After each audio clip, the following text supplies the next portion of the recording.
Bonsoir tout le monde. Est-ce que vous m'entendez bien? Oui, ok, joli.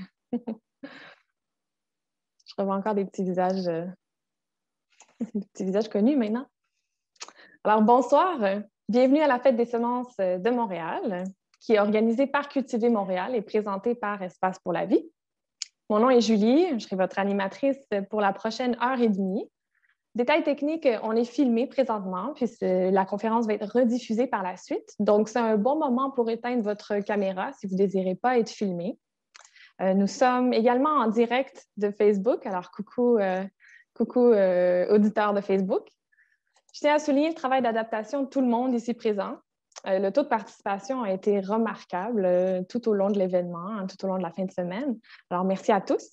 Ce soir, on poursuit en beauté. Ce sera la conférence qui est intitulée « Être semencier en milieu nordique, le cas des jardins de l'Écoumène », présentée par Jean-François Lévesque. Son envie de devenir semencier est née de sa curiosité face au vivant. Il a quand même 20 ans d'expérience en tant que semencier biologique en zone 3B à Saint-Damien. La nature, c'est une grande source d'inspiration pour vous. C'est ça, Jean-François, est-ce que vous êtes Oui, d'accord? Est-ce que j'ai bien décrit un peu? ben oui, tout à fait. Excellent. Bien, bonsoir, comment ça va? Ça va bien, merci. Oui, Oui, très excellent. heureux d'être finalement parmi vous. Quand on vit en région éloignée, en tout cas du moins en campagne, les connexions Internet ne sont pas toujours faciles, mais c'est impressionnant de voir en fait tous ces gens réunis ce soir pour la conférence. Alors, bienvenue à tous. Oui, bienvenue à tous. C'est ça, tous ces personnes-là ont choisi de t'écouter au lieu d'écouter le Super Bowl, Jean-François. Donc, tu dois être doublement choyé. Ah oui, c'est ça.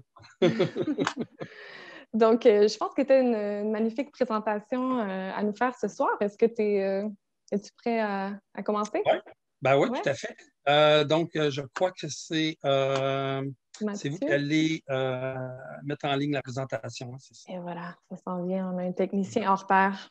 Ouais. On le salue d'ailleurs, qui a été présent tout au long de l'événement. Merci. euh, Est-ce qu'il y a moyen de mettre peut-être la première diapositive en... C'est juste seulement la sélectionner pour qu'elle soit en plus gros?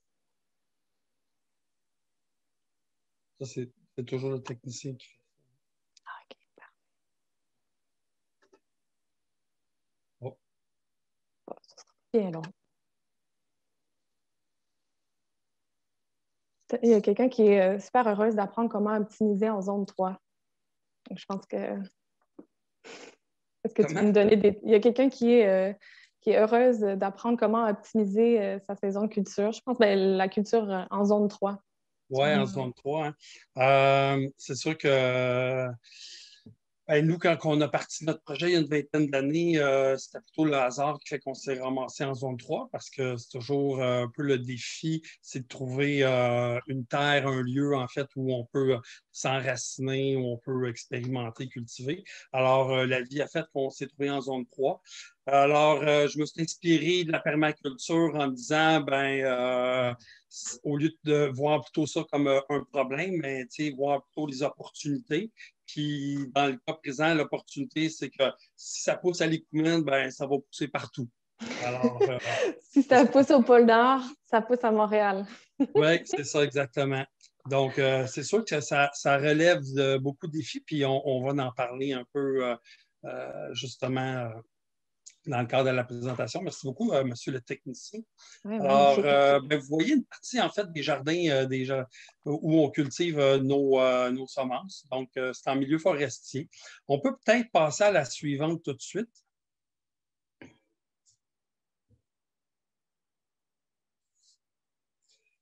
Donc, quand on parle, en fait, ou quand je parle des jardins de l'Écoumène, quand je raconte aux gens un peu comment je décrirais le lieu, j'aime bien dire que, dans un premier temps, les Koumènes, c'est un laboratoire.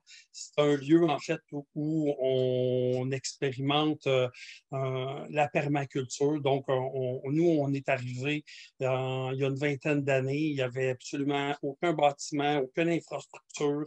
Alors, il a fallu qu'on aménage, qu'on design, qu'on installe des infrastructures pour justement se permettre de pouvoir habiter sur les lieux. Donc, la terre, ben, actuellement, on a une 130 hectares de terrain. On en cultive pour la production de semences 3 hectares. On intervient, je dirais, sur à peu près une dizaine d'hectares en incluant là, les chemins forestiers, une forêt nourricière, puis différents lieux où on expérimente aussi des concepts là, comme ça, les jardins forestiers. Donc, qu'est-ce que ça nous a permis de réaliser ou comment ça nous a permis d'entrevoir justement la création d'un milieu de vie par la permaculture? Bien, c'est que la permaculture, en fait, j'aime bien la manière qu'on conceptualise les choses, c'est-à-dire qu'on dissocie pour mieux rassembler les dimensions spatiales et les dimensions temporelles. Donc, l'espace, les structures, les fonctionnalités, comme produire de l'énergie, produire l'eau, l'électricité. Donc, ce sont des éléments, en fait, qu'on apprend en permaculture qui nous permet, en fait, d'avoir une vue plus holistique, plus globale, en fait, du milieu de vie qu'on veut inventer, hein, si on peut dire ça ainsi. Alors, comme vous pouvez voir sur sur cette image, en fait, on expérimente encore les énergies renouvelables, le photovoltaïque, le solaire thermique aussi. Pendant plus d'une dizaine d'années, on n'était pas relié au réseau d'Hydro-Québec, mais finalement, on a fait le choix de se reconnecter parce que ce n'était pas la production qui était le problème, en fait, c'était plutôt le stockage. Donc, ce sont tous des choses qu'il faut, en fait, là, analyser puis tenir compte, en fait, pour pouvoir habiter comme on le fait. Juste peut-être pour préciser pour ceux qui ne sont jamais venus à l'Épouman, mais on est enclavé du chemin principal. On est presque à 1 kilomètre là, dans la forêt. Donc, c'est sûr que ça nécessitait en fait une meilleure compréhension justement des choix qu'on a faits. Quoi dire d'autre? Oui, effectivement, zone 3B, on l'a évoqué tantôt, ce qui caractérise en fait le lieu par des saisons courtes et des nuits froides. Je pense qu'on peut passer tout de suite à la seconde diapo. Alors, on aborde encore une fois l'aspect aménagement, occupation des lieux. La permaculture, ça nous permet finalement de concevoir le tout comme des écosystèmes. J'aime bien dire aux gens que, puis des fois, ils me trouvent drôle quand je dis cette chose-là, mais moi, je ne cultive pas des plantes, je n'élève pas des animaux, je gère des écosystèmes. Donc, j'essaie de compte en fait des caractéristiques d'un écosystème parce que c'est ça qui nous permet justement d'avoir une meilleure vue d'ensemble sur les différentes composantes puis les différentes possibilités aussi d'un lieu. Je vous explique brièvement. L'écosystème, c'est une unité qui peut avoir différentes échelles. C'est une unité qui est fonctionnelle. On dit que c'est l'unité de base dans la science de l'écologie. On retrouve à l'intérieur d'un écosystème, ben, on peut les subdiviser en deux groupes. Tantôt, j'ai évoqué le fait qu'il y a des dimensions qui relèvent de l'espace, puis d'autres du spatial. Donc, dans l'écosystème, dans la science de l'écologie, on parle des biotopes, en fait, ce sont des unités à l'intérieur des écosystèmes qui ont comme principale caractéristique d'être plus uniforme, d'avoir des conditions, en fait, des conditions, quand on parle de conditions, on parle de la luminosité, les températures, le vent, le type de sol, son pH, l'hydrologie, en fait, tous les éléments qui composent l'écosystème. Alors, donc, il faut en fait avoir cette vue d'ensemble-là, cette compréhension-là au niveau spatial, donc des écosystèmes. C'est comme ça que nous, on gère en fait nos infrastructures. Il y a une deuxième dimension aussi qu'on retrouve dans les écosystèmes. On appelle ça les niches en écologie, mais souvent la niche fait référence au milieu naturel. Donc aujourd'hui, on préfère de parler plutôt de services écosystémiques. On parle sensiblement de la même chose, à la différence près que les services écosystémiques sont orientés davantage vers les besoins humains, donc nos propres besoins. Et eux relèvent des dimensions temporelles. Donc, on entend souvent parler du spatio-temporel, mais c'est exactement ça que je suis en train de vous décrire, en fait, dans les écosystèmes des jardins de l'Icoumen. Alors que ce soit notre atelier où on produit nos semences, qu'on les ensage, qu'on fait la commercialisation, que ce soit une serre, que ce soit la forêt, que ce soit les jardins eux-mêmes, ben, l'ensemble de tous ces écosystèmes-là fonctionnent toujours selon ces principes que je viens de vous parler. Et ce qui les caractérise également aussi, ben, c'est les flux, c'est-à-dire l'énergie en fait qui circule, que ce soit entre les relations humaines, entre les relations entre le lieu, nous, les fonctionnalités que ces lieux-là ont. Dans certains cas, les fonctionnalités, ce sont nous qui les mettons en place. Dans d'autres cas, ce sont des fonctionnalités qui relèvent de la nature elle-même. Donc, c'est à nous, en fait, à contribuer et à mettre en valeur ces fonctionnalités-là.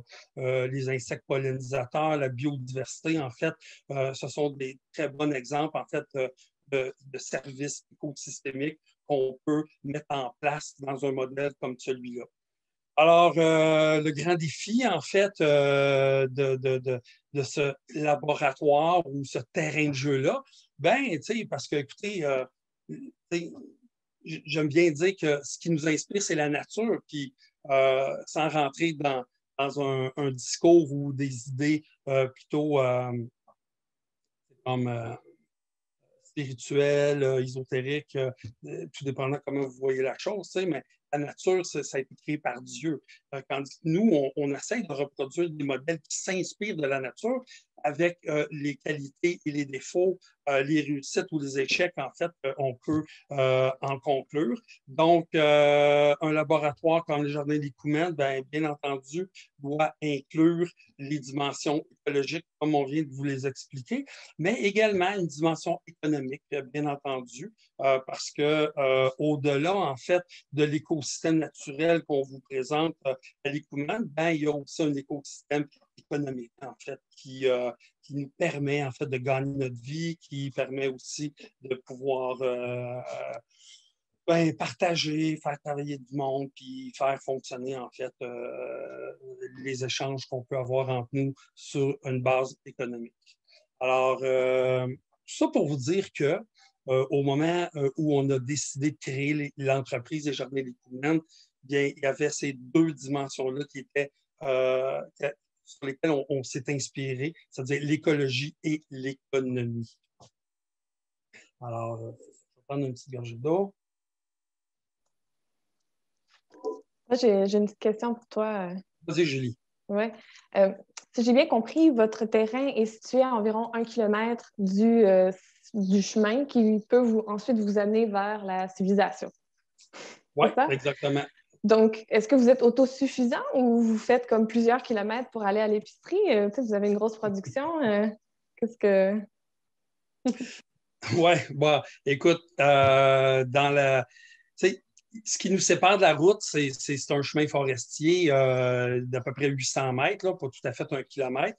Okay. Donc, c'est sûr que les services municipaux, ils ne se rendent pas jusque chez nous. Donc, l'entretien du chemin l'hiver, comme l'été d'ailleurs, c'est nous qui devons assumer ça. Et, mais pour le reste, je veux dire, on a quand même des véhicules. Je veux dire, on vit un peu comme tout le monde. On a quand même fait le choix d'avoir un véhicule électrique, un à essence, dépendant des distances à lesquelles on doit se déplacer. Mais on aime bien, en fait, tout ce qui concerne les énergies renouvelables, effectivement. Alors, notre site est autonome en partie depuis, en fait, les 10 premières années, on n'était pas relié à Hydro-Québec, mais on s'est rendu compte que ce qui était euh, le moins fonctionnel, c'était le stockage. Donc, on avait une génératrice qui devait partir régulièrement. Alors, on a opté pour faire évoluer notre système en se connectant en fait à Hydro-Québec. Donc, maintenant, nos systèmes sont sur le solaire le jour, quand il y a du soleil. Puis lorsque la nuit arrive, ben, c'est Hydro-Québec, en fait, qui alimente nos infrastructures. Donc, toute l'énergie qui est utilisée à l'Écoumène passe par un système de batterie là, qui est soit maintenu en charge par le soleil ou par Hydro-Québec. Donc, c'est un petit peu comme le meilleur des deux mondes, mais je dois vous avouer que la génératrice, je n'étais plus capable. Donc, ça, c'était, à un moment donné, il n'y avait plus de raison de faire fonctionner ce genre d'équipement-là. Sinon, ben oui, on va, comme tout le monde, on va aussi à l'épicerie. C'est sûr que d'un point de vue alimentaire, on a nos réserves de racines, d'oignons, de patates. On a des trucs dans lesquels on cultive. Cette année, on a plein de poulets qu'on a élevés tout l'été. Mais puis on encourage en fait des petits commerces locaux. Ci, on achète le pain de Geneviève, qui est notre voisine dans le village. Sinon, ben, écoutez, on fait comme la plupart des gens, on va à l'épicerie aussi. Là, je veux dire, on vit quand même tous dans le même monde, là. Mais on essaye, on fait des efforts dans la mesure du possible, bien entendu, pour être le plus autonome possible. Parfait, ça répond bien à ma question. Il y a quelqu'un, je pense, qui a visité votre terrain qui mentionne que votre chemin est un petit peu étroit. Ah! Mais que ça vaut la peine, ça vaut le déplacement. Oui, vous direz, ben, en fait, on va dire à la personne, parce que là, je ne sais pas de qui on parle, mais on a agrandi notre chemin. L'automne dernier, effectivement, on a entrepris des travaux. Puis, fait que quand vous reviendrez à l'Écoumène, vous allez constater qu'on a amélioré le chemin. Effectivement, c'est assez étroit OK, avant. voilà. Mm. Est-ce que tu veux poursuivre avec ta présentation ou Oui, ben, on peut voir, on peut continuer, on peut répondre aussi à des questions. Moi, j'ai. En fait, les diapos, c'est pour à la fois vous montrer un peu à quoi ressemblent les jardins des Coumans, puis en même temps, ben, garder le fil. Mais on peut poursuivre, monsieur le technicien, donc j'ignore Mathieu? Mathieu. OK. Alors, donc, qu'est-ce qui nous a amené, en fait, à être semencier? Avant de répondre à la question de qu'est-ce que ça implique d'être semencier en milieu nordique, en fait, qu'est-ce qui nous a amené à être semencier? C'est que moi, en fait, le jardinage, l'horticulture, c'est ma passion. Alors, depuis que je suis jeune, je jardine. Mes parents sont français, ils ont vécu la guerre. Il y a toujours eu des potagers chez nous. J'ai toujours aimé jouer dans la terre. C'est quelque chose qui est naturel chez moi. Par contre, que j'aime, ou en fait, ce que je déteste, c'est vendre des légumes. Vendre des légumes, surtout il y a une vingtaine d'années, quand les fermes de paniers bio n'existaient pas encore, hein, Équiterre et les fermiers de famille, le concept, on n'entendait pas parler de ça. Puis je détestais tellement de vendre des légumes que je préférais les laisser dans mon jardin et les laisser monter en graines. Alors, donc, c'est comme ça, en fait, qu'a vraiment débuté ma passion, mais je dirais qu'avant de devenir une passion, c'était plus une curiosité. En fait, parce que ça, c'est peut-être un des traits de caractère que j'ai. On me le reprochait même quand j'étais très jeune, d'être très curieux, d'être trop curieux peut-être.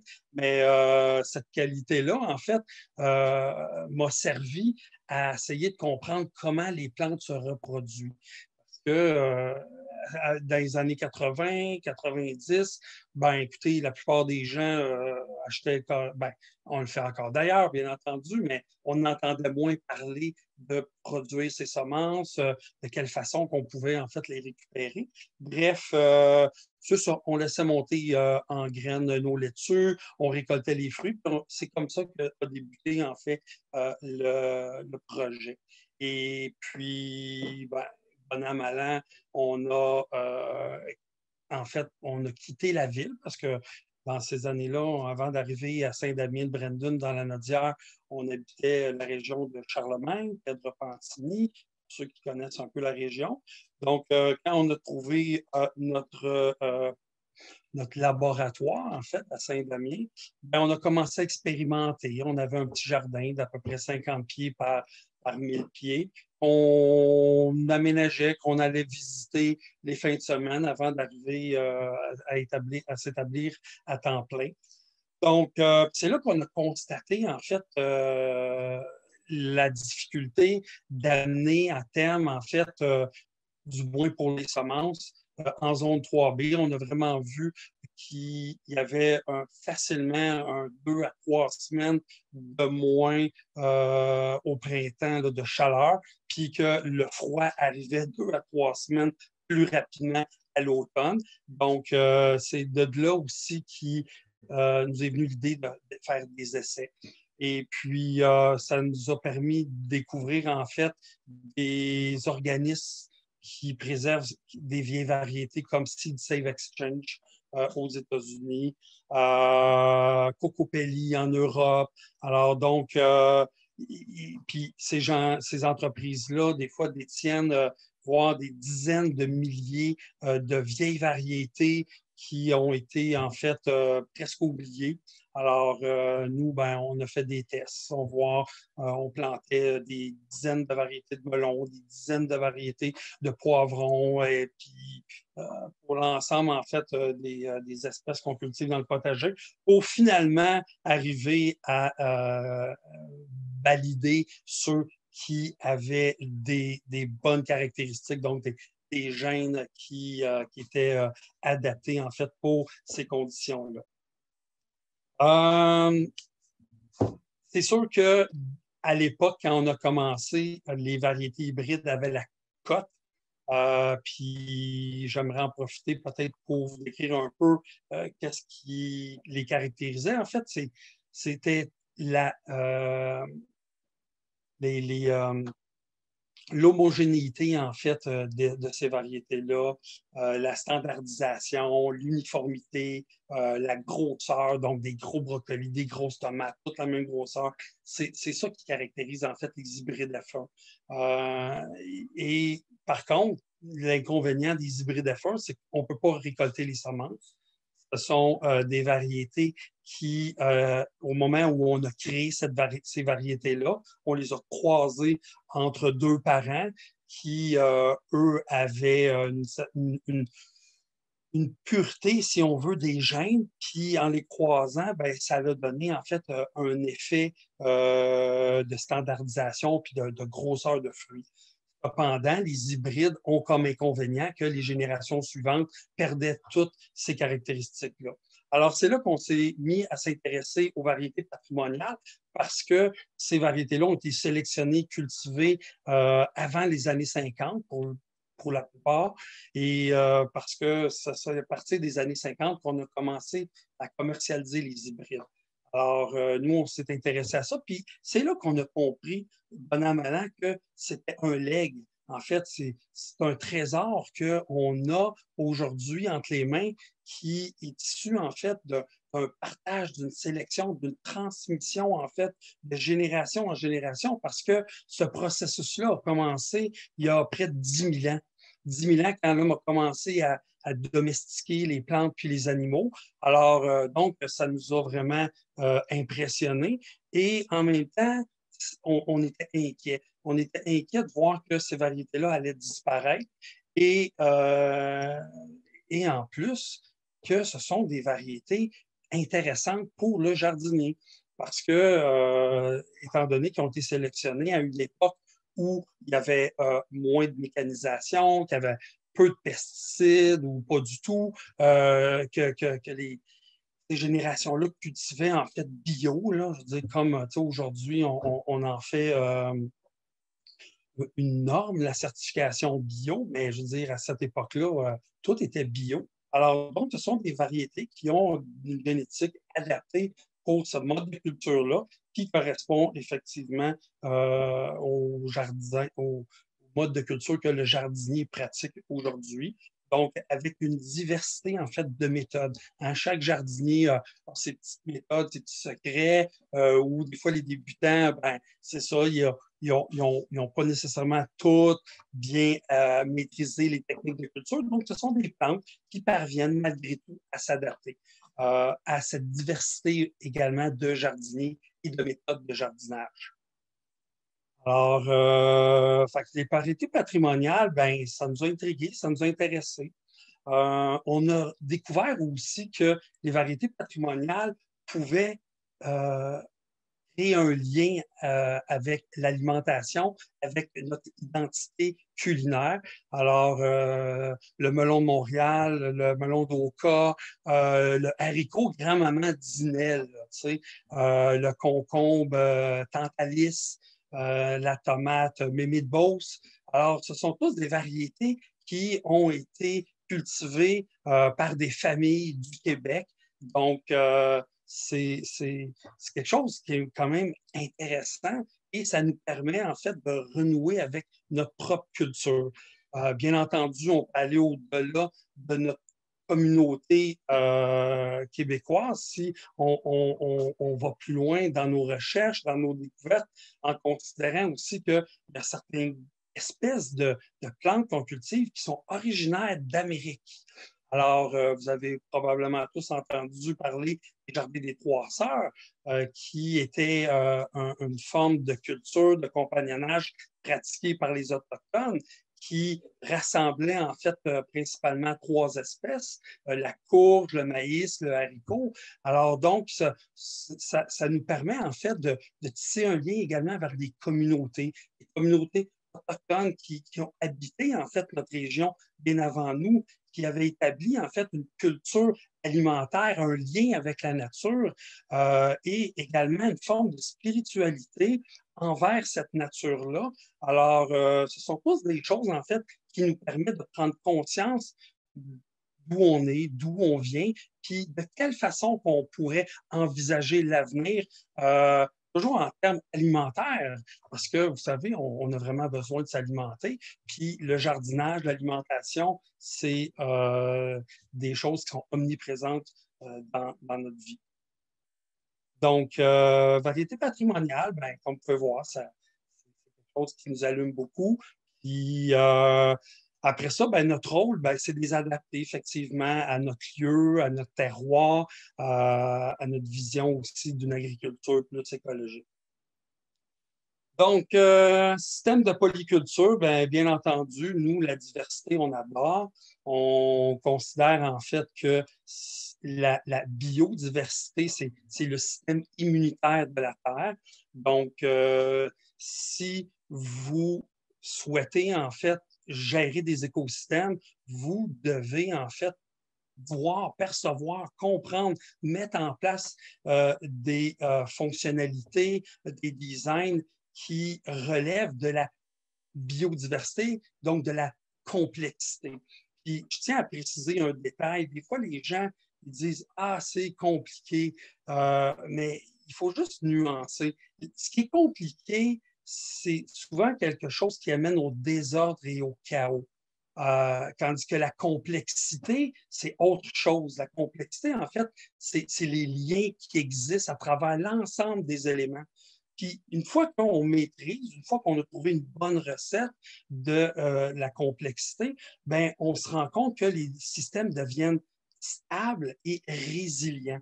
Et puis, c'est ça que la nature nous enseigne. Lorsqu'on observe la nature, on se rend compte qu'elle a cette résilience et cette stabilité-là. Alors, donc, les systèmes complexes, ben oui, il faut envisager des introduire dans nos designs, dans nos aménagements. Peut-être juste pour préciser un peu, tout dépendant de l'intérêt que vous portez à la chose, mais la biodiversité, elle se manifeste à travers, en fait, trois dimensions. Donc, on parle de la diversité des écosystèmes, bien entendu, donc diversifier, tantôt comme on l'a montré, les écosystèmes. Après ça, on peut aussi influencer cette diversité-là au niveau des espèces. Et on a aussi la diversité au niveau des gènes. Donc, les variétés patrimoniales ont cette caractéristique-là, entre autres, d'avoir une forte variabilité génétique. Alors, donc, tout ça, ça s'inscrit en fait dans cette vision-là de complexité. Peut-être juste pour préciser, parce que des fois, les gens, ils font pas la différence entre les espèces et les variétés. En fait, dites-vous que ce qui relève des espèces, ben, ou ce qui caractérise l'espèce, c'est qu'ils ont la capacité de se reproduire entre eux. Donc, une carotte, ça peut se reproduire avec une carotte, un chien avec un chien, un humain avec un humain. Alors, bref, c'est ce qui caractérise l'espèce. Les variétés, c'est l'ensemble, en fait, de la diversité au sein de l'espèce. Donc, hein, il y a plusieurs races humaines, animales. Donc, nous, au niveau végétal, on parle de lignée, on parle de variété, en fait, qui composent, en fait, l'ensemble des espèces. Donc, certaines espèces ont peu de variété parce qu'ils sont plus près des plantes sauvages et d'autres espèces, comme la tomate, qui est très, très cultivée, ben, on peut retrouver entre 10 et 12 000 variétés de tomates dans le monde. Donc, voici. Fait que c'est un peu comme ça, en fait, que les choses se déroulent à l'Écoumène par rapport au rôle de semencier. J'avais le goût de te Puis, demander, oui, Jean-François, qu'est-ce qu'on voit là, sur l'image ici? Là, on voit un cher employé qui a l'air vraiment heureux. Tu as combien d'employés, justement, qui travaillent avec toi? donc là, c'est Louis-Pierre, en fait, là, pour parler un peu de la photo, c'est Louis-Pierre, en fait, qui est en train de procéder à l'extraction des semences de tomates. Donc, vous savez, au début, on faisait ça manuellement. Dans les livres, nous montons la coupe en deux, on tâte la tomate pour en extraire le jus et les semences. Ça a rendu à une certaine échelle, ben, on utilise des équipements. Dans ce cas-là, c'est une épineuse à raisin qu'on a trouvée, en fait, dans une boutique qui vend du vin. Et puis, on procède à cette étape-là, à l'extraction. Donc, c'est Louis-Pierre qui fait ça. On est maintenant à l'Écoumène près d'une vingtaine d'employés qui se répartissent principalement en deux groupes. La fabrique, où on fait plutôt la gestion, la préparation des sachets, l'ensachage, et on fait également les commandes. Donc, ça, c'est la fabrique. Et sinon, il y a l'équipe jardin. L'équipe jardin qui, à ce temps-ci de l'année, une partie de cette équipe-là donne un coup de main à la fabrique. Mais quand le beau temps arrive, ben, là, l'équipe jardin ben, retourne à sa mission, c'est-à-dire semer, cultiver, puis gérer les écosystèmes du jardin de l'Écoumène. As-tu d'autres questions, Julie, pour moi? Oui, ben oui, j'ai des questions de participants dans le chat. Est-ce que tu veux qu'on en prenne quelques-unes? Oui, on y va. OK. J'ai Lynn Pinault qui demande comment réussissez-vous à tenir les prédateurs de la forêt à distance? Elle a le même type de site. Les prédateurs, j'imagine, on parle Oui. de cervidés, peut-être. Ben, Lesquels écoutez, exactement? moi, c'est ça. Ben, pour moi, les prédateurs, c'est très large. Là. Ça peut partir de l'humain, les animaux à quatre pattes, les ailés, après ça, les insectes, ça peut être les bactéries, les champignons, etc. Bref. Les Mais prédateurs, pour qui, c'est ça? Mais... ouais, ben, c'est ça. Donc, mais comment on fait? C'est sûr que la diversité est toujours de mise. Puis, des fois, il peut avoir, selon à qui on s'adresse. Je vais vous donner un exemple. Les maïs, nous, à l'automne, les ratons, c'est un prédateur. Là. Il vient bouffer nos maïs. Fait qu'on a essayé différentes stratégies. L'urine de coyote, on a essayé des fils électriques. Mais dernièrement, en fait, se fait Pyrénées. Alors, donc, c'est un gros chien qui aboie toute la nuit puis qui fait fuir les prédateurs. Non, ben écoutez, quand c'est des insectes comme la pierrite du chou, exemple, qui est un insecte, un petit papillon, ben à ce moment-là, on utilise différentes stratégies. Ça peut être des fois des protecteurs, des barrières, en fait, là, comme des toiles, barrières mécaniques. On utilise aussi la lutte intégrée. On achète des micro-organismes qui viennent parasiter, en fait, ces insectes-là.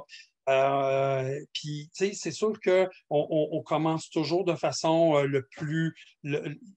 qui crée le moins d'impact possible là, dans nos écosystèmes, dans notre environnement. Et puis, des fois, ben, tu sais, il faut pousser un peu plus loin en appliquant, ça peut être des produits biologiques comme le BT pour certaines chenilles.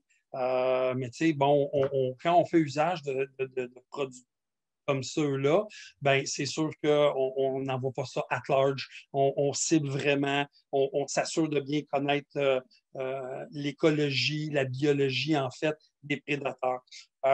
Mais bref, à bien y penser, je pense que c'est ça que je pourrais te donner comme conseil. Tu sais, la première étape, lorsqu'on parle de prédation ou des prédateurs, ben, c'est de savoir à qui on a affaire. Tu sais.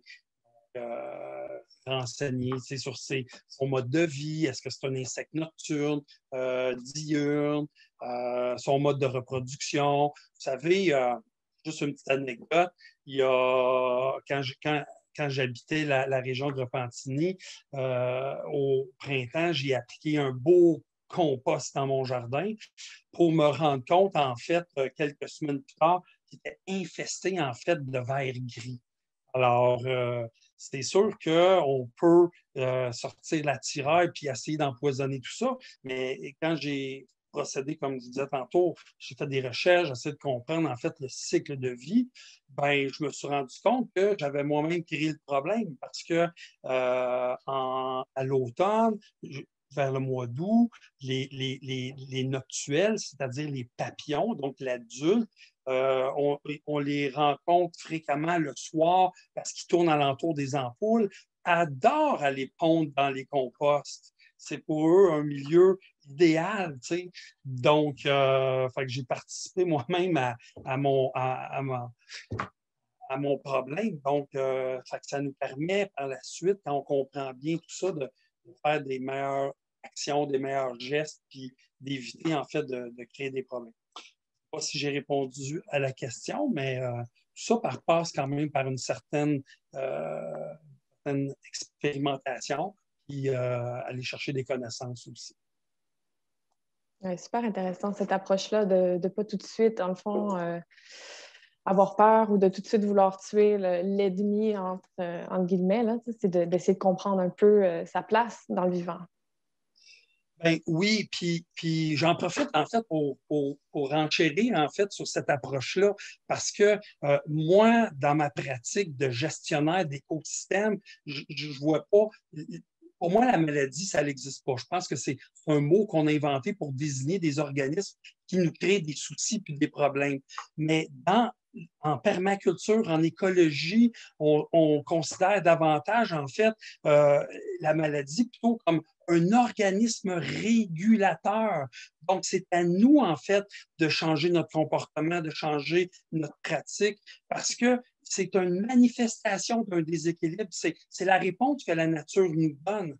Donc, il faut chercher pas à éliminer, en fait, ce qui nous semble être nuisible à nous, mais plutôt d'ajouter, de complexifier, en fait, ça passe par nous-mêmes, en fait, c'est notre pratique, puis nos actions, puis nos méthodes, comment on jardine, comment on travaille. Donc, il faut bonifier, il faut ajouter des choses plutôt que réduire, essayer d'éliminer. Alors, c'est comme ça qu'on parvient, en fait, à créer des milieux où on a cette résilience-là qui s'installe dans nos écosystèmes.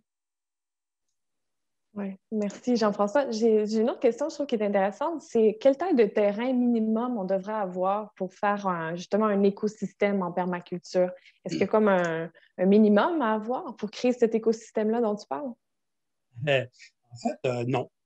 Non, c'est ça. Ben non, c'est ça, parce que, tu sais, vous savez, nous-mêmes, là, en tant qu'humains, là, je veux dire, tous les participants aujourd'hui, là, vous êtes des écosystèmes. Vous êtes des écosystèmes vivants. Vous cohabitez avec des micro-organismes. Je ne sais pas si la plupart d'entre vous suivent un peu ce qui se passe dans le monde de la science, mais on vit avec 2 kilos de bactéries là, en ce moment même. Nous sommes nous-mêmes des écosystèmes.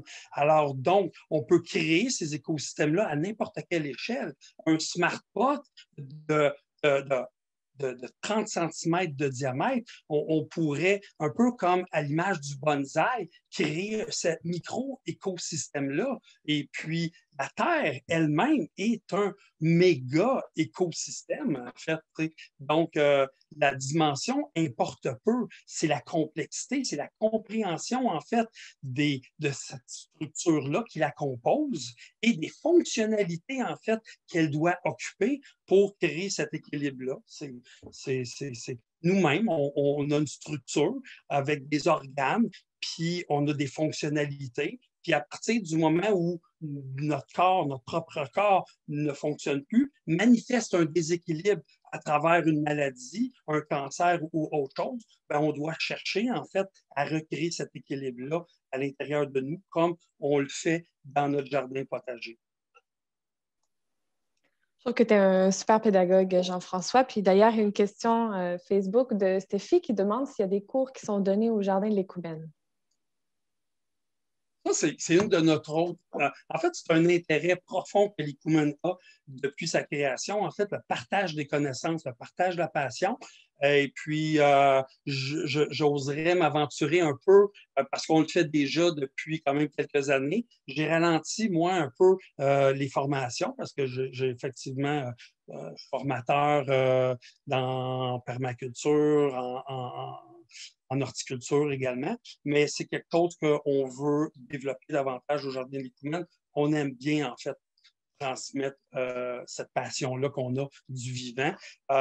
Pour le moment, en fait, ce qui est à l'horaire pour des gens qui seraient intéressés, ben, à chaque année, j'organise une visite, j'appelle ça freestyle, c'est-à-dire que c'est une visite libre, on parcourt les jardins, puis je raconte plein de choses en lien justement avec notre passion du jardinage, de la nature et du vivant.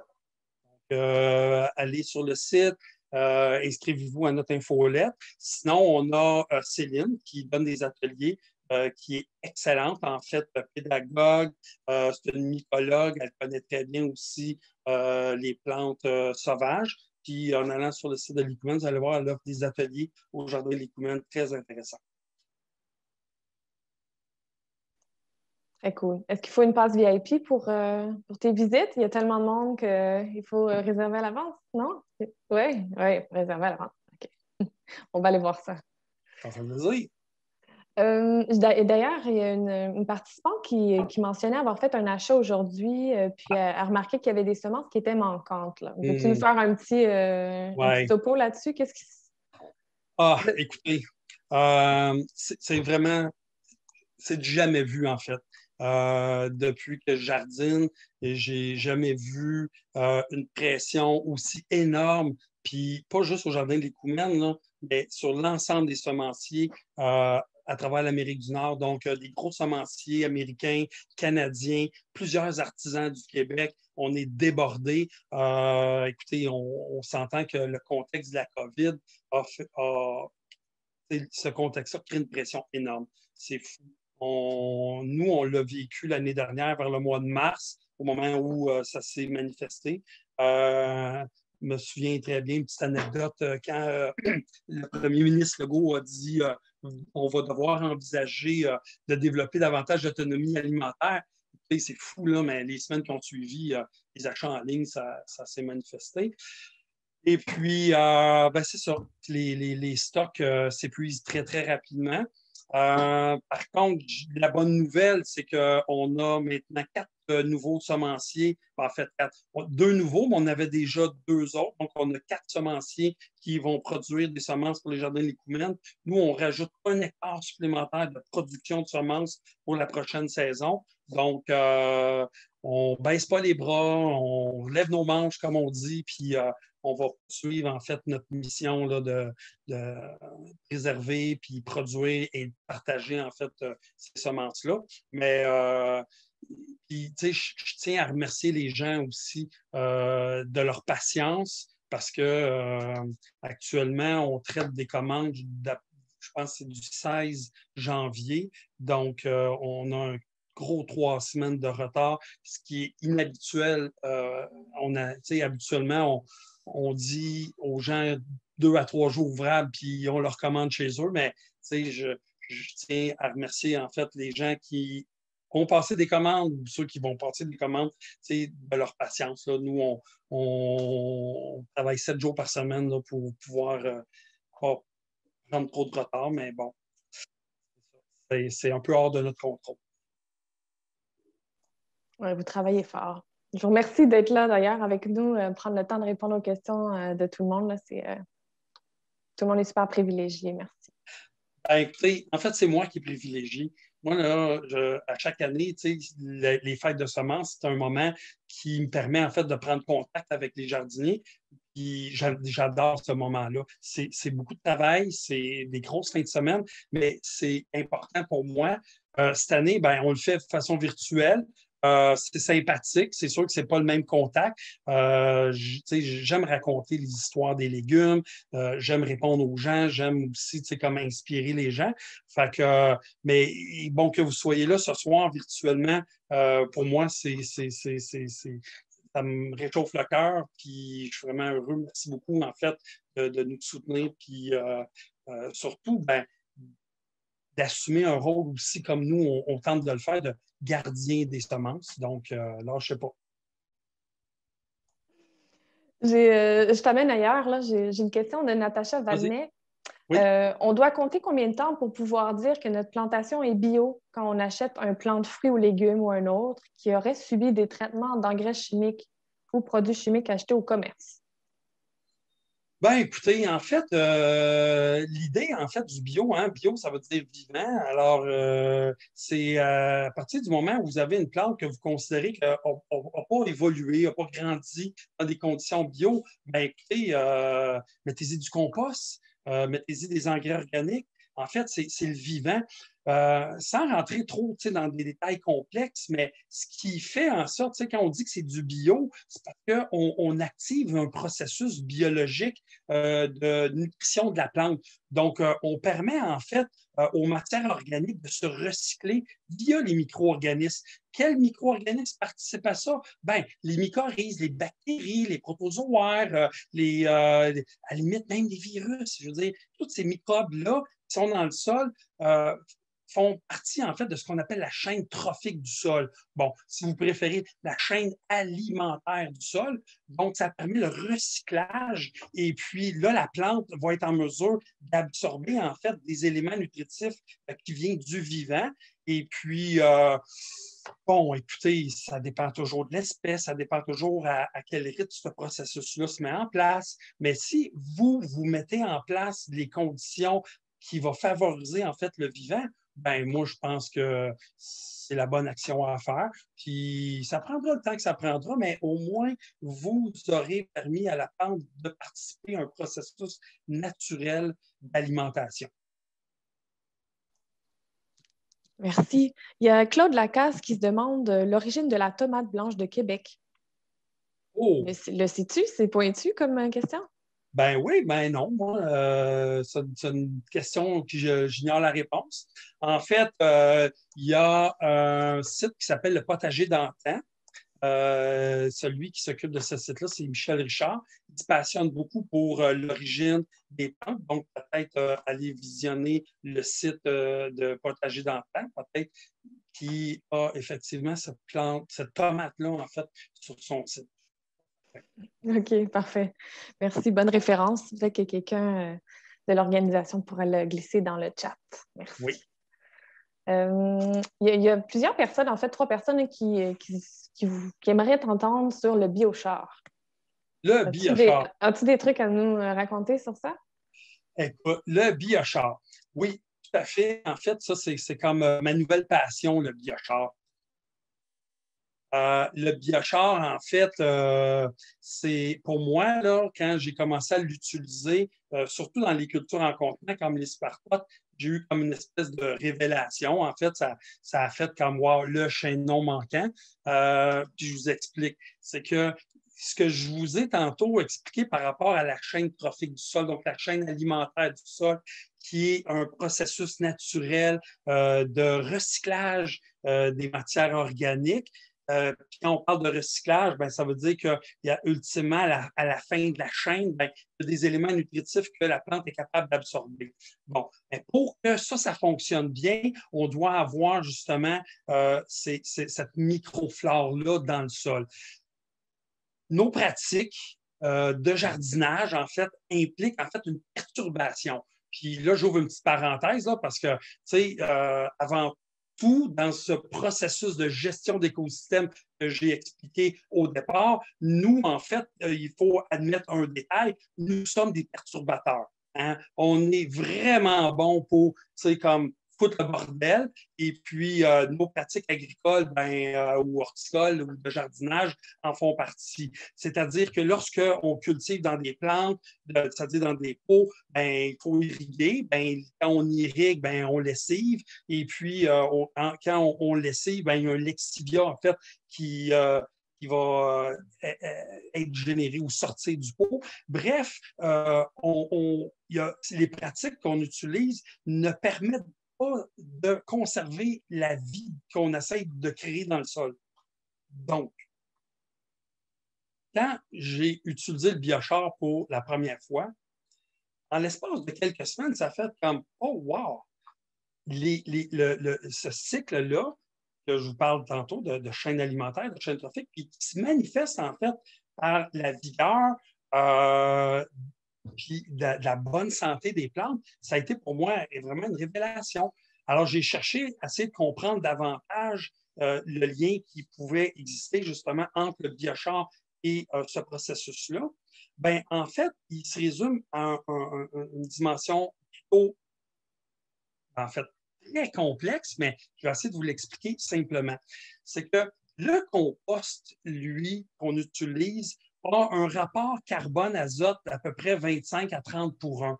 Puis dans ce compost-là, on a ce qu'on appelle le carbone labile, c'est-à-dire que c'est du carbone qui est disponible pour la plante, qui s'épuise rapidement en fonction que la plante absorbe les éléments nutritifs, la température, l'eau. Le biochar, c'est une structure, en fait, qui provient de la biomasse forestière qui a eu un traitement, ce qu'on appelle la pyrolysation, c'est-à-dire qu'il a passé par un processus de chauffage ou de combustion à haute température, mais sans oxygène, ce qui fait que c'est une particule qui contient énormément de carbone. Donc, 80% si on veut, comme du copeau de bois, une fois qu'il a été pyrolysé, contient du carbone. Donc, c'est un produit qui est très stable dans le sol, contrairement au compost. Puis là, je ne suis pas en train de vous dire qu'il faut mettre du biochar plutôt que du compost. C'est une combinaison des deux, en fait, qu'il faut. Que le rôle du biochar, en fait, de la manière que nous, on l'utilise à l'Écoumène, c'est vraiment pour créer un habitat, un biotope, une niche, ou si vous préférez, un condo 7 étoiles, là, tu sais, genre le penthouse full équipé, là, pour justement nos micro-organismes. Parce que cette particule de biochar-là est très stable, elle ne se désagrège pas ou son carbone labile est très faible. Il y a peu de mouvement, en fait, de carbone et ça procure un endroit pour un genre de refuge, en fait, à la fois pour les mycorhizes, les champignons, les bactéries, les protozoaires et autres micro-organismes qui vivent dans le sol. Donc, c'est vraiment l'usage que nous, on en fait, qu'on a découvert. Outre ça, outre ces capacités en fait de soutenir la vie dans le sol, ben, des chercheurs comme Suzanne Allaire Sébastien Lange de Biopterre qui ont fait énormément de recherches sur les caractéristiques physiques et chimiques du sol, c'est-à-dire du biochar dans les sols, qui se sont révélés très utiles. Ben, nous, c'est vraiment sa capacité à soutenir la vie qui est notre principal intérêt pour l'usage du biochar. Une petite gorgée. Oui, ça se voit que c'est ta nouvelle passion. Ben oui, écoute. C'est super intéressant. Ah ouais, maintenant, le biochar, on aime bien en mettre un peu partout. Puis, s'il y a des gens qui s'intéressent au biochar, on est vraiment en processus de recherche avec Bioterre. On a un projet de 3 ans sur la caractérisation des micro-organismes dans le sol avec un usage de biostimulants et compagnie. Et puis là, cet été, ça va être la deuxième année de la recherche. On fait ça au Jardin des Graines avec Bioptère.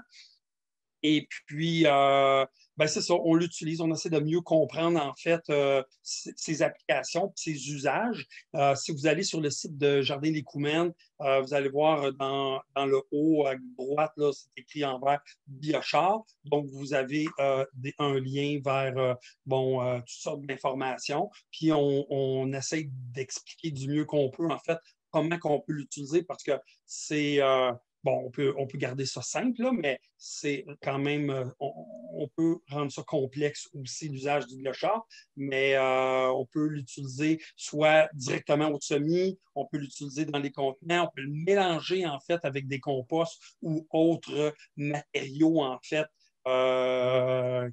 D'amendement ou d'engrais. Et puis, on peut l'appliquer aussi directement au sol, soit à l'automne ou au printemps très tôt. Alors, mais on pourrait y revenir. On va sûrement avoir d'autres occasions pour se parler du biochar. Le lien, d'ailleurs, est dans le chat là, pour ceux que ça intéresserait, le lien de ton site web là, vers cette Oui, section-là. Là. Donc, c'est parfait. déjà là. Bon. Il y a Daniel Sauvé qui aimerait que vous élaboriez un petit peu sur le développement de semences puis la conservation de celles-ci, là, j'imagine. Est-ce que c'est un gros sujet, mais veux-tu faire un petit topo 101? Oui, ben, par quel bout on a-tu Ouais. quelque chose de plus. Plus précis pour la Ouais, question, c'est ça, le développement de semences puis la conservation. Admettons, on voudrait, pour un débutant là, qui voudrait conserver des ouais. semences, est-ce que tu as des petits conseils? Ben, moi, je commencerais par la tomate. OK. Ouais, la tomate, en fait, c'est quand même une plante que tout le monde connaît, tout le monde cultive. C'est relativement facile. Il y a certains petits détails à tenir compte lorsqu'on veut conserver ses semences. Mais l'idée, en fait, en tout cas, pour la tomate, ça ne nécessite pas une grande quantité de plantes parce que ce sont des plantes qui s'auto-fécondent. Donc, si on a 6 plants de tomates, on peut envisager en fait en récoltant sur les plus beaux plants des fruits et puis en faire l'extraction qui est relativement simple aussi dans la mesure où on peut tout simplement ouvrir les fruits, les presser, en faire un petit bouillon. Ce qui est particulier à la tomate, c'est que je ne sais pas si vous avez déjà tout observé, en fait, quand vous avez mangé une tomate, la petite semence, c'est comme une espèce de gélatine qui enrobe la tomate.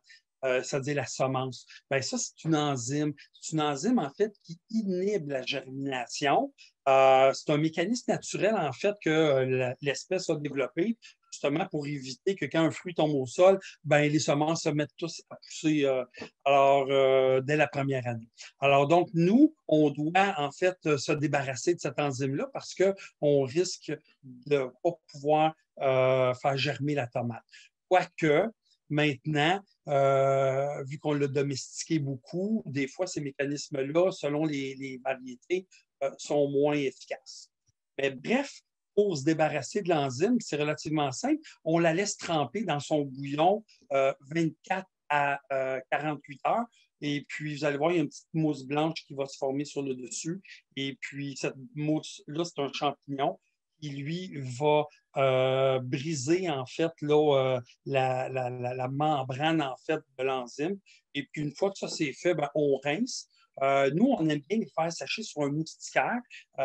J'ai vu des fois des gens mettent ça sur du papier, ben, une fois que ça sèche, c'est plutôt difficile à décoller. Donc, le moustiquaire ou un papier ciré, mais le moustiquaire, ça fonctionne bien. Une des choses, en fait, importantes qu'on oublie et qu'on néglige, ben, c'est de prendre des notes. Prendre des notes sur les plantes qu'on a cultivées, c'est-à-dire dans quelles conditions, la quantité, y avait-tu des particularités au niveau des goûts, des saveurs, est-ce que la plante a démontré une bonne capacité de résistance aux maladies ou toute autre information qui serait utile parce que hein, la mémoire, c'est une faculté qui oublie, bien entendu. Alors, donc, une fois qu'on a bien fait ça, puis que nos semences sont sèches, moi, je recommande de les conserver au frigo dans un contenant hermétique. Et puis, les conditions d'entreposage, ben, c'est ça, c'est frais. Donc, noirceur également, puis à l'abri de l'humidité. Donc, le frigo, c'est parfait. Donc, les tomates, c'est intéressant pour débuter. Parfait, merci. Il y a Martine Moyen qui demande quels sont les moyens de la nature qui vous ont permis de trouver les conditions favorables aux cultures en zone 3. Est-ce que vous avez des variétés chouchou là, pour cette zone-là? Ben, écoutez, il n'y a pas de secret particulier, là, je veux dire, c'est d'essayer. Hein, c'est très empirique, en fait, l'horticulture, le jardinage. Il faut faire des essais. Puis des fois, plus que sur un an, des fois, tu sais, la chance du débutant, comme on dit, des fois, ça peut fonctionner une saison, une autre saison, ça ne fonctionne pas. Mais bon, tu sais, si vous voulez une liste de plantes faciles à cultiver, encore sur les jardins des Coumènes, on a un petit pictogramme, en fait, qui est associé à chacune des espèces ou chacune des variétés dans la section jardinons, qui s'appelle le guide du pouce vert, qui va nous permettre d'identifier si c'est une culture facile, moyennement facile ou plutôt difficile. Donc, ça, c'est peut-être une chose que notre jardinière débutante pourrait s'inspirer. Puis ce qui est le fun, en fait, là, sur le site de l'Écoumène, quand on clique sur le petit icône en question, donc culture facile dans le guide du pouce vert, ben, il y a une nouvelle page qui va apparaître et ce seront tous les plantes qui auront la même caractéristique, donc culture facile, qui vont apparaître sur la page. Alors, elle pourrait s'inspirer, en fait, de ces variétés pour les cultiver. C'est aussi précis que le poivron, en général, ce n'est pas une plante qui est nécessairement facile, mais on a identifié à travers nos collections une en particulier qu'on aime bien dire le poivron du débutant, comme le poivron douil. Donc, le douil est considéré dans les poivrons comme le plus facile. Donc, ça peut aider quelqu'un. Oui, merci. Il y a quelques mains levées. Je vais céder la parole à Yannick Rio. Oui. Est-ce que vous aimeriez réactiver votre micro? Yannick? Je vais laisser un petit moment. Des fois, ça prend un petit moment d'adaptation. Réactiver le micro. Sinon, on pourrait passer... On va passer à Bruno Maillard en attendant. Ah, Bruno était prêt. Oui, bonjour.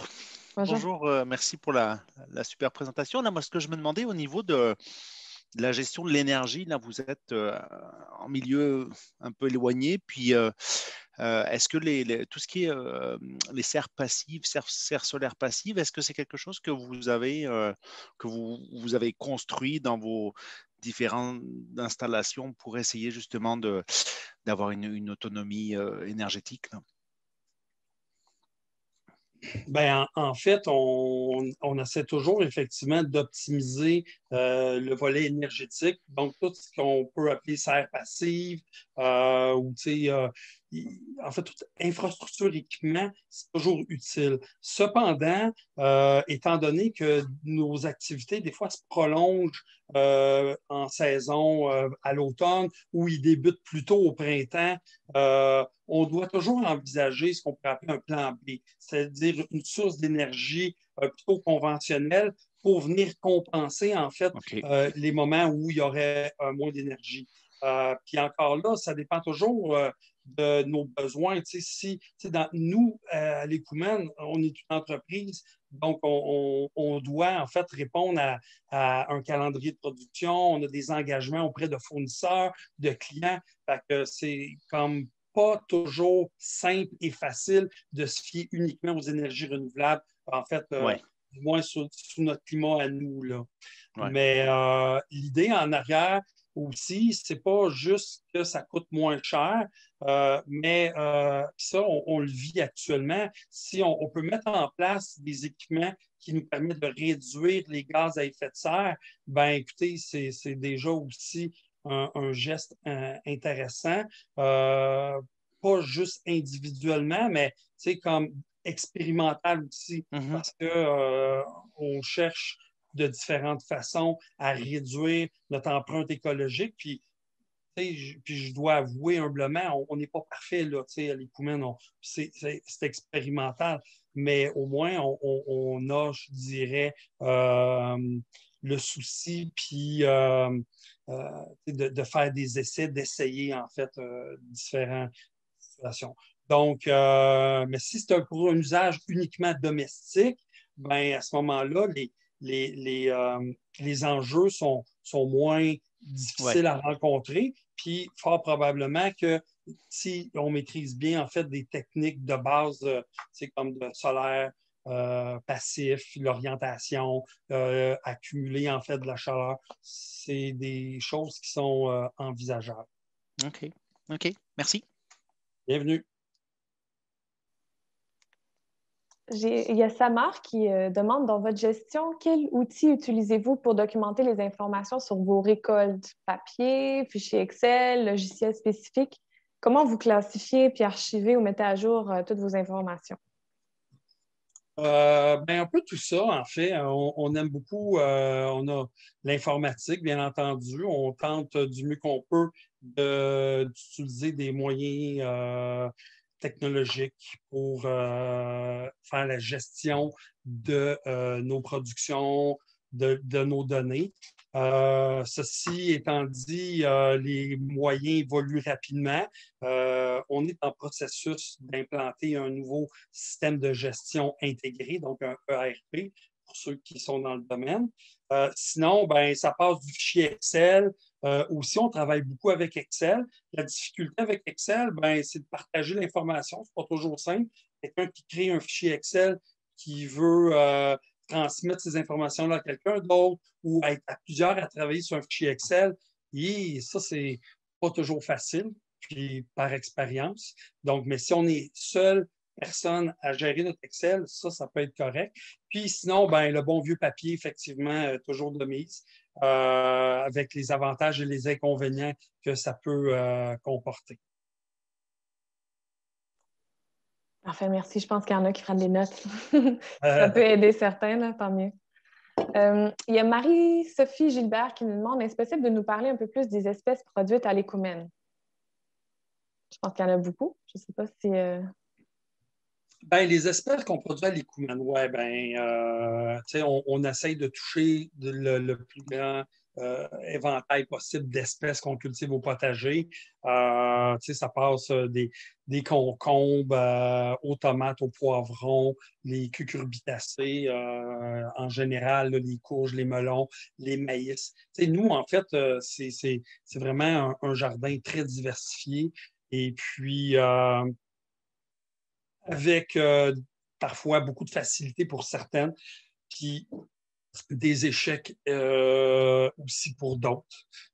Donc, je ne sais pas, la question est quand même très large, là, mais... Ça me va, Jean-François. Je viens de voir aussi l'heure. Est-ce que tu avais des points aussi de ta présentation que tu voulais retoucher?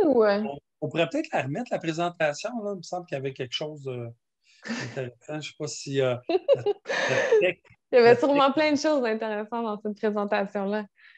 On continue? Oui. Je me souviens plus, c'était quoi la prochaine? Là? Ah, les structures, oui, c'est ça. Ben, ça peut répondre en fait un peu en partie à différentes questions liées à ce qu'on cultive, puis comment on parvient aussi en zone 3B à tirer notre épingle du jeu. Alors, donc, on présente ici différentes structures qu'on utilise. Bon, des serres, des mini-tunnels, des systèmes d'irrigation. On travaille aussi avec des systèmes de soutien. Dans le milieu, en fait, l'image, c'est des poids, en fait, qui grimpent sur des treillis qu'on utilise habituellement pour qu'on coule des dalles de béton. Donc, avant, on utilisait des petits grillages à poules, mais on détestait enlever les branches après ça. Et puis, ça se détériorait. Tandis que ça, c'est des structures qui sont peu dispendieuse. On parle peut-être de 6-7 $, puis c'est bon à vie. Il y avait des fois des gens qui se questionnaient à propos du fait que ça rouille, mais moi, je n'ai vu aucun effet sur les cultures.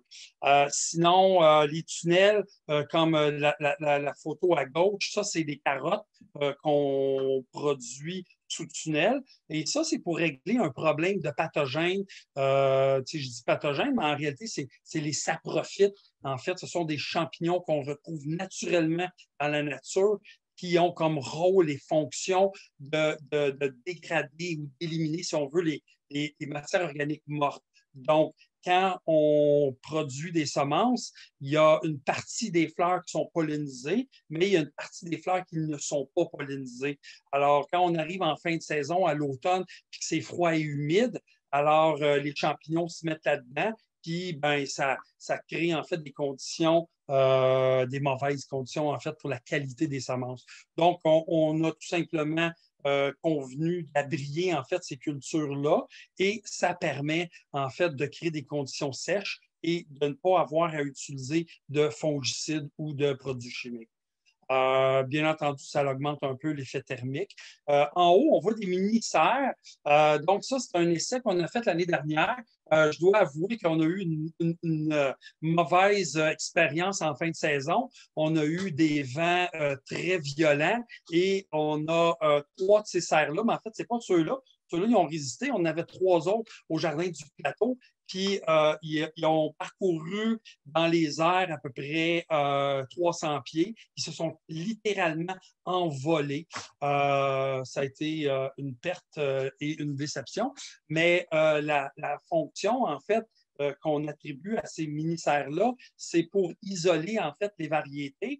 On doit respecter une certaine distance d'isolation entre les variétés. Exemple, les poivrons, on doit avoir je dirais, une centaine de pieds de distance. Et des fois, ben, à la quantité de variétés qu'on a, on arrive difficilement à respecter ça. Puis aussi, ben, ça procure une masse thermique plus importante pour le bénéfice en fait des plantes eux-mêmes. Mais bref, ça nous permet dans ces mini-serres-là de cultiver plus de variétés et puis sans être trop préoccupé par le fait qu'il y ait une pollinisation croisée. Sinon, ben, irrigation, c'est sûr que nous, on essaie de ne pas en abuser. L'irrigation, c'est quelque chose qui est, selon nous, nécessaire au stade où on est rendu parce qu'on veut quand même s'assurer d'un certain rendement. Mais je dois vous raconter une petite anecdote. En 2005, on n'avait pas de système d'irrigation, puis le poivron King of the North a traversé, mais en fait, pas tous les individus de la population. En fait, la moitié des individus de la population n'ont pas survécu à 5 semaines de sécheresse, mais l'autre moitié a survécu. Ça a fait comme, ah bon, quelque chose d'intéressant. Et les années qui ont suivi, on a eu des fortes précipitations, il y a eu de l'humidité à pu finir pendant 3 semaines et au-delà de ça, c'était mouillé. Puis encore une fois, plusieurs individus des populations n'ont pas survécu, mais bon an, mal an, c'est ça qui fait qu'une plante développe en fait une variabilité génétique qu'on appelle horizontale, ce qui leur permet en fait d'avoir dans leur bagage plusieurs gènes pour se défendre ou s'adapter en fait à différentes conditions. Alors, c'est ça un peu le rôle qu'on a d'adapter en fait les plantes au terroir des jardins d'Écoumène, donc dans nos conditions climatiques. Alors, ça, c'est quelques équipements qu'on doit mettre en place pour parvenir à produire nos semences.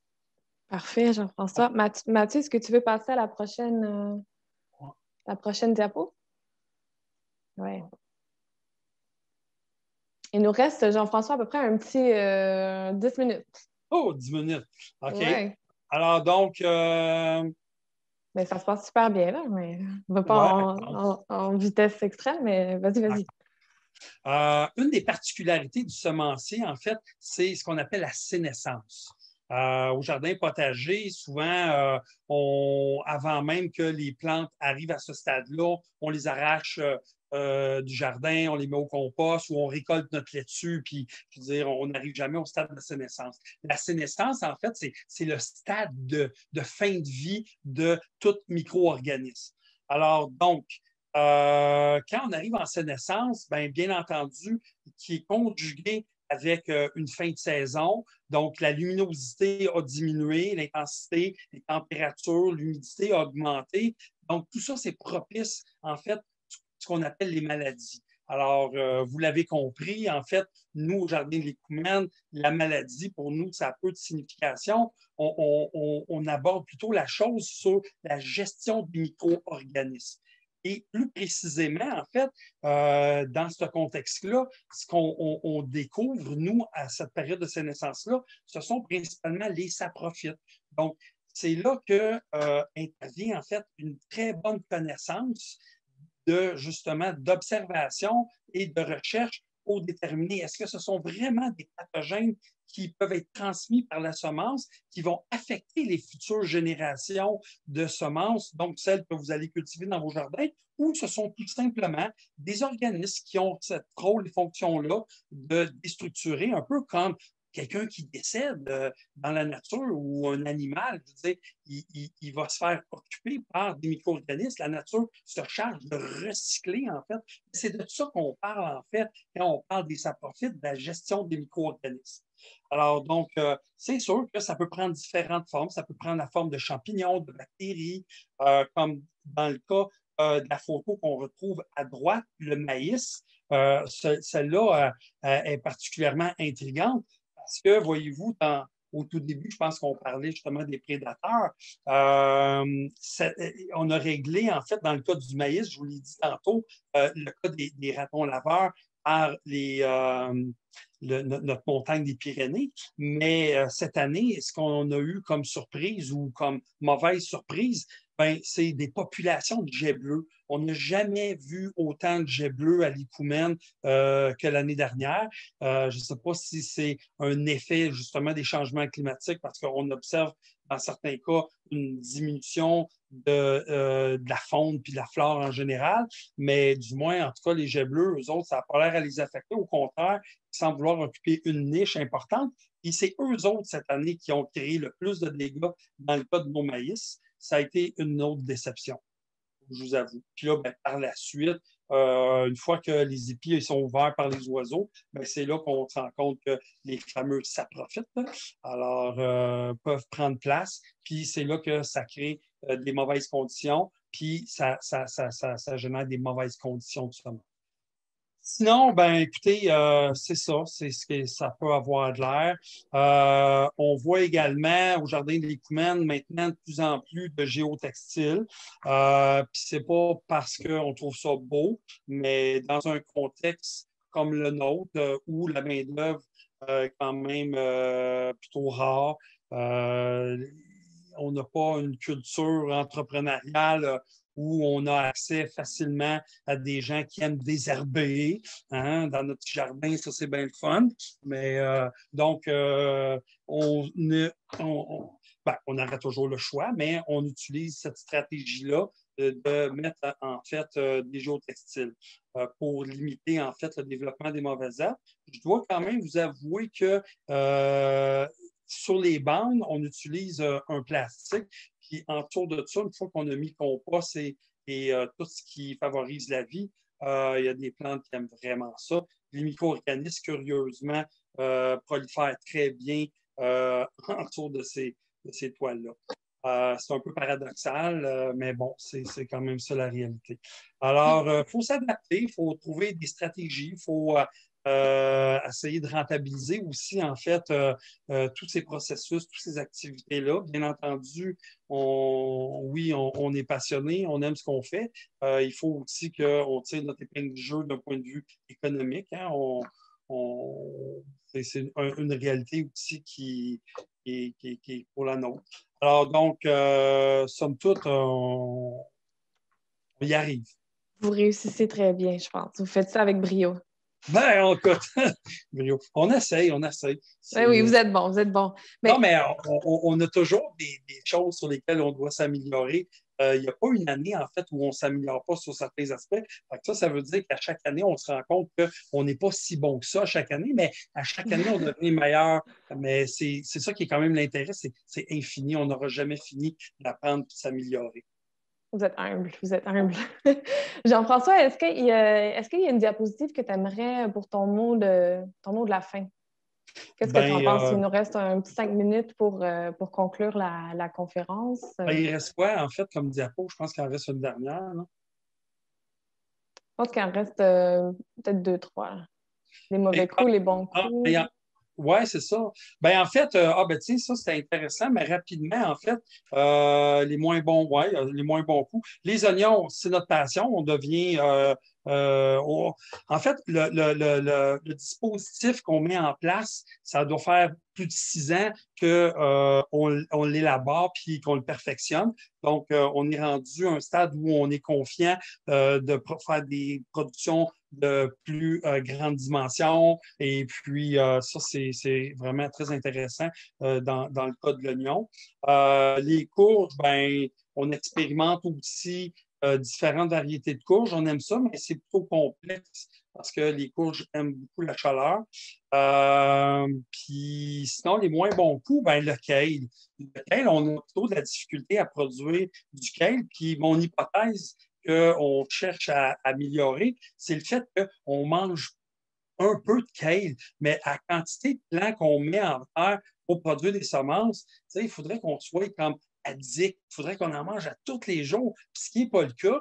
Parce que quand on mange le kale, on doit enlever les feuilles, ce qui permet de lignifier en fait les cotons. Puis nous, on ne fait pas ça. On a plutôt de la difficulté à produire du kale. Ça, c'est un de nos défis. Puis il y avait l'autre avant aussi, là, je pense qui était quand même intéressant. Oui, celle-là. Trouver l'équilibre. C'est dommage parce que quand on a monté le PowerPoint, on n'a pas pensé, mais en fait, c'est l'ikigai qui est la source d'inspiration pour maintenir cet équilibre-là entre justement l'économie, le social, la culture, la vie personnelle, puis la biodiversité, en fait. L'écologie, l'économie, ce sont, je l'ai dit dès le départ, les deux prémices qui ont inspiré les jardins des Lécumènes. Après ça, la culture, le social, et Dieu sait, la famille, la vie personnelle, la conjointe, puis nous-mêmes, en fait. Mais il faudrait que tu mettes ça, Julie, comme lien, en fait, dans le chat. C'est Ikigai, I-K-I-G-A-I.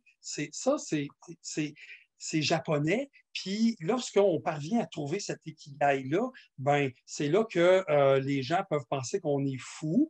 Puis peut-être, oui, un peu. Ça, je n'ai pas de souci à ce que les gens pensent que je suis fou. Moi-même, des fois, je me trouve moi-même un peu fou, mais c'est une belle folie, en fait. C'est une folie, en fait, qui donne un sens à la vie parce que c'est ça qui est important. Puis moi, le jardinage, le contact avec la nature, cette quête de comprendre comment le vivant fonctionne sur cette planète, c'est ça qui donne un sens à ma vie. Puis ultimement, vous me payez pour faire ça. Fait que quoi demander de mieux que être gardien des semences, puis de partager cette passion-là avec vous. Merci, on a mis Ikigai dans le chat. Yep. Ouais, je te remercie, Jean-François, énormément. On sait que tu as un horaire du temps super chargé. Merci d'avoir pris le temps d'être avec nous. C'était le dernier événement de la Fête des semences. Puis moi, je suis absolument choyée d'avoir eu la chance d'animer plusieurs fois aux questions, puis les conférences avec des invités vraiment remarquables. J'ai appris beaucoup, puis j'ai pu découvrir, c'est ça, j'ai des invités qui sont incroyables. Merci à tous les participants, aux organisateurs également, les participants qui étaient vraiment au rendez-vous là, de façon assidue. Justement, si vous avez envie là, de continuer à apprendre sur ce sujet-là, je vous invite à la Fête des semences de Québec. C'est du 27 février au 8 mars. Prenez ça en note. Et puis la bonne nouvelle, c'est que c'est en ligne, c'est en mode virtuel aussi. Puis c'est organisé par le Réseau d'agriculture urbaine de Québec. Donc, c'est via le réseau d'agriculture urbaine de Québec que vous pourrez avoir accès aux informations là, pour pouvoir suivre la Fête des semences de Québec. Donc, je vous remercie. Je te remercie encore, Jean-François. Merci à toi. Merci à ton équipe. Merci. Oui, ça fait plaisir. Je remercie d'ailleurs mes collègues, mes partenaires de Cultiver Montréal. Je vois qu'il y a Sarah qui est là. Est-ce que tu veux faire un petit salut? Merci à Cultiver Montréal. Merci à tout le monde.